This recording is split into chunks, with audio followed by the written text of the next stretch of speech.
Hello everyone, welcome back to my channel. और मैं हूं निधि। मॉर्निंग में ब्लॉग स्टार्ट कर रही हूं। बना रही हूं अपने हस्बैंड के लिए टिफ़िन। तो ये रेसिपी वेट लॉस के लिए भी बहुत अच्छी है, और छोटे बच्चों को अगर आप खिलाना चाहते हो, मतलब 8 years and above, 8 months and above, अगर आपका बेबी है और आप उसको देना चाहते हो तो ये रेसिपी आप ज़रूर से ट्राई कर सकते हो। तो यहाँ पर मैंने घी गरम किया है पहले थोड़ा सा, और उसके अंदर मैं हींग और जीरा डालना भूल गई हूँ, बट आप ज़रूर से डाल देना। और उसके बाद मैंने ये ओट्स थे, ये स्टील कट ओट्स हैं, और इसको मैंने थोड़ा सा वॉश करके 10 मिनट के लिए साइड में रख दिया था। तो ये सॉफ्ट हो गए थोड़े से। अब इसको मैं घी में अच्छे से भून लूँगी। तो ये स्टील कट ओट्स मैंने ऑनलाइन ही लिया है, लिंक मैं आपको डिस्क्रिप्शन में दे दूँगी। ऑर्गेनिक है और काफ़ी ज़्यादा अच्छा है, और खाने में भी बड़ा अच्छा लग रहा था। तो अभी मैंने फ़र्स्ट टाइम इस वाले को ट्राई किया है। अभी तक मैं नॉर्मल प्रोसेस्ड ओट्स यूज़ कर रही थी, बट अब मैं प्रोसेस्ड यूज़ नहीं करने वाली हूँ, क्योंकि अब मैं पढ़ रही हूँ तो मेरे को बहुत सारी चीज़ें पता चलती हैं। तो प्रोसेस्ड ओट्स जो हमको रेडीमेड मार्केट में ऐसे क्वेकर और इन सब के मिलते हैं ना, वो सही नहीं है, क्योंकि वो एकदम इतने ज़्यादा प्रोसेस्ड होते हैं कि जो पर्पज़ है ना इन सब चीज़ों को खाने का, वो हमारा सॉल्व नहीं होता है। तो अच्छे से मैंने 2-3 मिनट के लिए भून लिया था उसको। नहीं भी इतना कुछ बहुत अच्छे से भूनना ज़रूरी नहीं है। मेन ये है कि थोड़ा सा घी का जो खुशबू अरोमा है वो अच्छे से इन्फ्यूज़ हो जाता है उसमें। तो वो कर दिया। उसके बाद मैंने जो भी मिक्स वेजिटेबल थी मेरे पास, आलू, मटर, गाजर, टमाटर, ये सारी चीज़ें मैंने इसमें डाल करके थोड़ा सा फिर इसको 2-3 मिनट के लिए ऐसे चला चला के अच्छे से भून लेना है। तो इसमें ये सारी चीज़ें तो बहुत अच्छी लगती है। प्याज भी डाल सकते हो। एक्चुअली ये वहाँ से आने के बाद की बात है, तो बहुत सारी सब्जियाँ या बहुत सारा सामान मेरे पास था नहीं, तो इसलिए जो था बस उसी से मैंने इसको बना दिया थोड़ा सा। तो अब इसमें थोड़े से स्पाइसेस जाएंगे। तो वही हल्दी, थोड़ा सा हल्दी मैंने डाला है, क्योंकि मेरे हस्बैंड को बिल्कुल हल्दी, मतलब पीला पीला उतना पसंद नहीं है। लेकिन क्योंकि मुझे यश को भी खिलाना था, तो मैंने थोड़ी सी हल्दी डाल दी, ताकि थोड़ा मुझे सेटिस्फेक्शन मिले। हल्दी बहुत अच्छा रहता है, इसलिए हल्दी तो अपने खाने में डालना ही चाहिए। और हमारे रिचुअल्स में भी रहता है कि हल्दी खाने में डालकर ही बनाओ।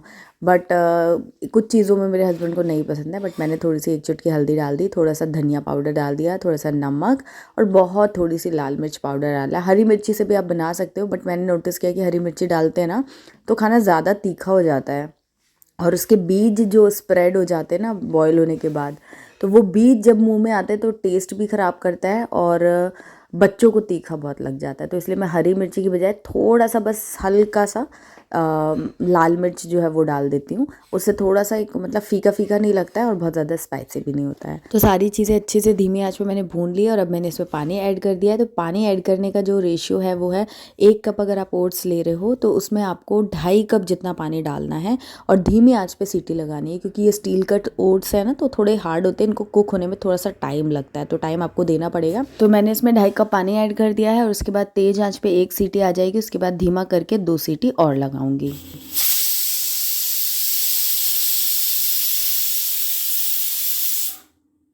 तो स्टैंडिंग टाइम मैंने दे दिया था 10 मिनट का, और उसके बाद प्रेशर रिलीज़ हो चुका है। अब मैं कुकर खोलूँगी, और हमारा जो ओट्स का पुलाव, खिचड़ी, जो भी आप बोलो, वो रेडी हो चुका है। और कुछ इस तरीके की कंसिस्टेंसी इसमें आई है। देख के आपको पतला पतला लग रहा होगा, बट धीरे धीरे जैसे जैसे ठंडा होगा थिक हो जाएगा। और बाकी थोड़ा बहुत आप अपने हिसाब से एडजस्ट कर सकते हो। जैसे कि मैंने बताया, मुझे यश को भी देना था, तो उसके हिसाब से मैंने रखा हुआ था। बट अभी ये, जैसे मैं टिफ़िन में भी मैंने इसे पैक करके दिया था, और बिल्कुल भी ये रनी नहीं था, थिक हो गया था। और इसमें अभी मैं ऊपर से लेमन भी डालूंगी। तो इस स्टेज पे जब आप लेमन डालते हो तो अगेन ये थोड़ा सा थिक हो जाता है, तो उसके हिसाब से ही आपको रखना। बहुत ज़्यादा ड्राई होगा ना ये, तो खाने में मज़ा नहीं आएगा। तो इसलिए अब मैंने इसके ऊपर लेमन डाल दिया है। और लेमन आपको सर्विंग के टाइम पे ही डालना है। सर्व कर रहे हो, पैक कर रहे हो, तभी आपको डालना है लेमन। बहुत ज़्यादा गर्म उसमें नहीं, आपको कुक नहीं करना है बेसिकली लेमन डाल के। उससे 2 चीज़ें, एक तो ये अच्छे से कुक भी नहीं होगा, प्लस लेमन की जो गुडनेस है वो भी ख़त्म हो जाएगी। तो इसीलिए तो ये हमारा जो रेसिपी है बनकर के तैयार है। बहुत टेस्टी लग रहा था, और बहुत ज़्यादा न्यूट्रिशियस है। अगर आप वेट लॉस जर्नी पर हैं, या आपको स्टमक रिलेटेड कुछ प्रॉब्लम है, कॉन्स्टिपेशन है स्पेशली, तो आप इस रेसिपी को ज़रूर से ट्राई करना। और वो जो पैकेट वाला आता है ना, प्रोसेस्ड वाला, वो उतना ज़्यादा कारगर नहीं है। ये वाला आप खाते तो इसमें आपको अच्छी क्वांटिटी ऑफ फाइबर मिलता है, जिससे आपके कॉन्स्टिपेशन में आपको काफ़ी ज़्यादा आराम मिलेगा, रिलीफ मिलेगा। तो ये देखिए कुछ इस तरीके का। थोड़ा सा ये ठंडा हो गया, तो अगेन आप थिक हो गया है। अब मैं इसे बोल में निकाल लूँगी। अगर आपका बेबी 1 ईयर से छोटा है तो आप इसको ना अच्छे से मैश करके दे सकते हो, या फिर चाहो तो मिक्सी में थोड़ा सा चला सकते हो, प्यूरी कर सकते हो। जैसा भी आपका बेबी का स्टेज है, वो किस तरीके का टेक्सचर खाना पसंद करता है, उसके हिसाब से आप उसको ऑफ़र कर सकते हो। तो मैंने तो यश को ऐसे ही ऑफ़र किया था, थोड़ा सा ठंडा हो गया था तो फटाफट, मतलब जब मैंने यश को दिया तब तो ये जम सा गया था, जैसे जम जाती है ना खिचड़ी दाल वगैरह, वैसा हो गया था, इतना थिक हो गया था। तो ये देखिए इस कंसिस्टेंसी पे मैंने इसको टिफ़िन में पैक किया था और ये बहुत टेस्टी बना था, मुझे तो बहुत मज़ा आया। अगर आप दलिया वगैरह खाते हो तो ये कुछ इस तरीके का टेक्सचर ही आपको देता है। तो ये सब करने के बाद अब मैं सारे बच्चे मतलब उठ गए थे, उनको दूध वगैरह दिया, थोड़ा उनको सेटल किया। देन फिर मैं घर की क्लीनिंग में लग गई, क्योंकि मेरा घर काफ़ी दिन से बंद था, मैं थी नहीं, बेंगलोर गई थी। तो वहाँ से आने के बाद का ही ये क्लिप आप देख रहे हो, 1-2 दिन बाद का ही वीडियो मैं बना रही हूँ। तो ये मेरा वैक्यूम जो है, यही मेरा दोस्त है। मैंने आपको पहले बताया था मेरे पास मेड झाड़ू पोछा वगैरह जो थी उसको हटा दिया था, तो अभी मेरे को ही सब करना है। और वैक्यूम की मदद से ना काम थोड़ा सा टाइम लगता है, मतलब टाइम उतना ही लगता है जितना आप रेगुलर झाड़ू पोछा करोगे उससे लगेगा, उतना ही टाइम लगता है। लेकिन काम की जो क्वालिटी है ना वो बहुत ज़्यादा अच्छी आती है, धूल बिल्कुल भी उड़ती नहीं है, पूरी धूल ये वैक्यूम जो है सक कर लेता है। तो मेहनत जो है ना वो उतनी ज़्यादा नहीं लगती है, सफाई ज़्यादा होती है। जितनी मेहनत आप करते हो उसमें सफाई आपको बहुत ज़्यादा मिलती है। तो ये काम था। और अब मेड का तो यार मतलब बहुत ज़्यादा चक्कर है। आप लोग मुझे बताना है कि आपके यहाँ पर क्या हाल है। बट मैं तो अभी तक जितने लोगों से भी बात की है सबका वही हाल है, सब लोग काफ़ी दुखी हैं मेड से। और अभी तो लोग आपस में मजाक में यही बातें करते हैं कि जैसे पति के लिए, अच्छा पति पाने के लिए 16 सोमवार का व्रत करते थे, अभी मेड अच्छी चाहिए तो उसके लिए भी 16 सोमवार का व्रत करना पड़ेगा। तब अगर प्रभु प्रसन्न हुए, हमें आशीर्वाद दिया तो मेड मिलेगी। ऐसी चीज़ें, मतलब ये हाल हो गए हैं। तो अभी जो लोग बोलते हैं ना कि इंडिया में मेड है और बहुत ज़्यादा फैसिलिटी है, बहुत आराम है, बिल्कुल आराम नहीं है।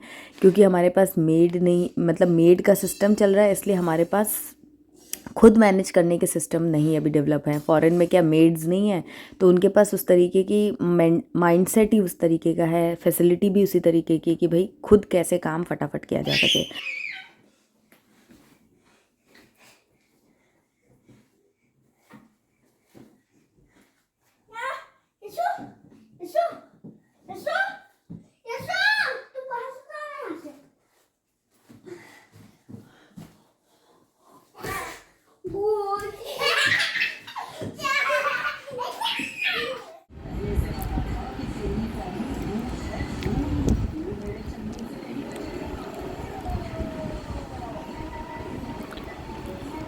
खा लो, फोटो बाद में खिंचवा लेना।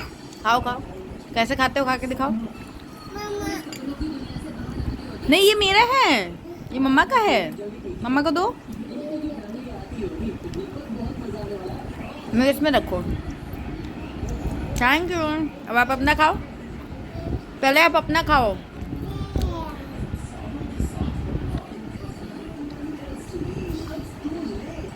ये खा लो आप। अच्छा टच कर, कैसा है? खा लो फिनिश, गप कर लो फटाफट। बाय।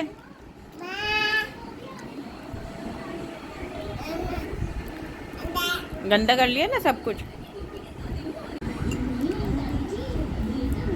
आ तो आ, आ खा लो।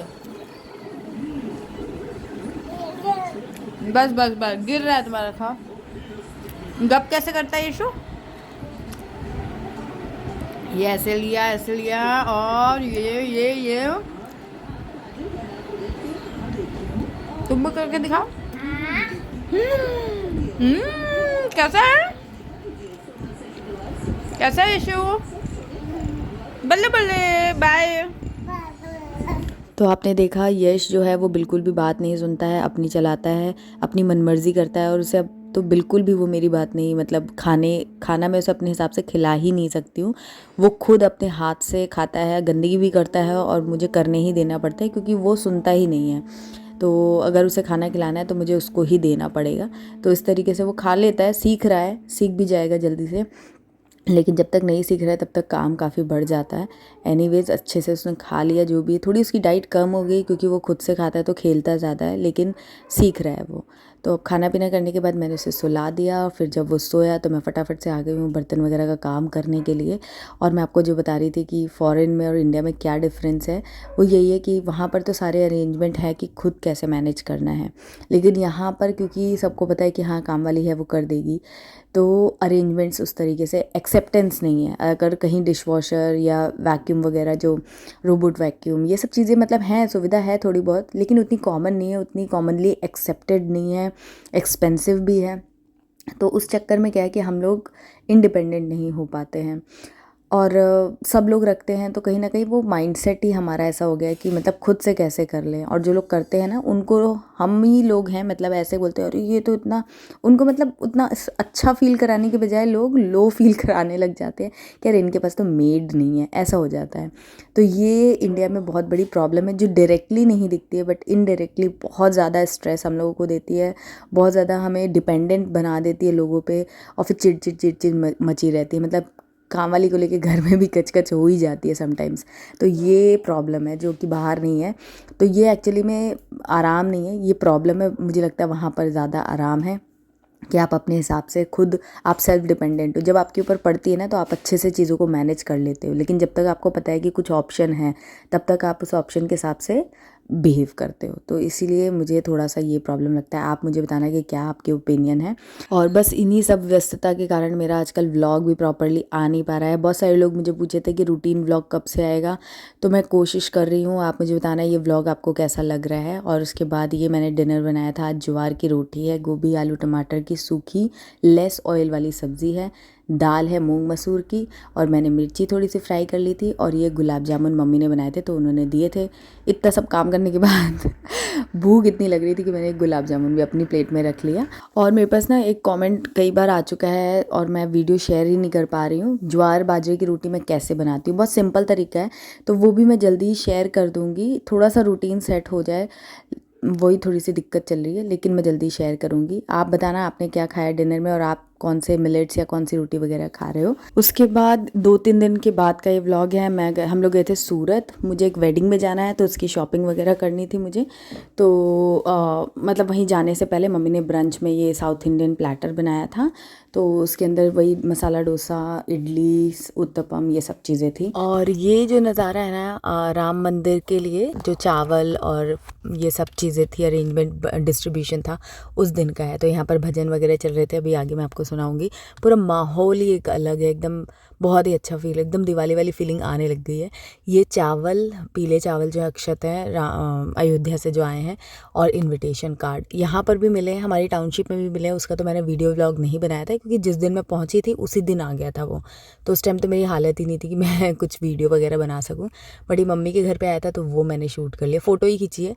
तो आपके घर में क्या है, वहाँ का क्या माहौल है, मुझे ज़रूर से अपडेट करना है, क्योंकि मुझे बड़ी एक्साइटमेंट है ये जानने की कि एक्चुअली मुझे ना इसके बारे में ज़्यादा नॉलेज थी नहीं। जब मेरे घर पे वो लोग डिस्ट्रीब्यूट करने आए थे ना, तब मुझे ये चीज़ पता चली थी, क्योंकि उसके पहले मैं 10-12 दिन से तो बाहर ही थी, प्लस बच्चों के साथ में मेरा उतना टीवी वगैरह नहीं हो पाता है, तो मुझे ज़्यादा नॉलेज थी नहीं इस चीज़ के बारे में। बट बाद में मेरे हस्बैंड ने बताया कि पूरे इंडिया में हर घर में हर जगह डिस्ट्रीब्यूशन होगा, और पूरी दिवाली जैसा एकदम सेलिब्रेशन होगा, और एकदम माहौल ही तब से यहाँ पर तो एकदम माहौल हर जगह एक ही वही राम भजन चलते रहते हैं दिन रात। जैसे दिवाली के लिए हम प्रिपरेशन करते हैं ना हफ्ता 10 दिन पहले से कि कैसे डेकोरेट करना है, क्या है, वही सब हमें बोला गया था कि दिवाली उस दिन होगी। हमारे यहाँ पे तो 3 दिन का पूरा महोत्सव है, और बाकी जगहों पर एक एक दिन का ही है। तो पूरा यात्रा निकलेगी और खाना पीना होगा, और घर में अपने दिए जलाने हैं, डेकोरेट करना है, जैसे दिवाली सेलिब्रेट करते हैं ना उससे भी एक लेवल अपग्रेड करके आपको सेलिब्रेट करना है। तो पूरा उत्साह हमारे यहाँ तो बना हुआ है। आपके यहाँ पर क्या हाल है, कैसा है, मुझे ज़रूर से अपडेट करना कमेंट्स में। और बस इसी प्यारे से नोट के साथ में इस वीडियो को मैं एंड करती हूँ। अगर वीडियो आपको थोड़ा भी अच्छा लगा हो तो प्लीज़ मुझे एनकरेज करने के लिए कमेंट करना और वीडियो को लाइक करना, चैनल को सब्सक्राइब करके बेल आइकन प्रेस करना बिल्कुल ना भूलें। इंस्टाग्राम पर भी मुझे फॉलो कर लें। Bye and take care.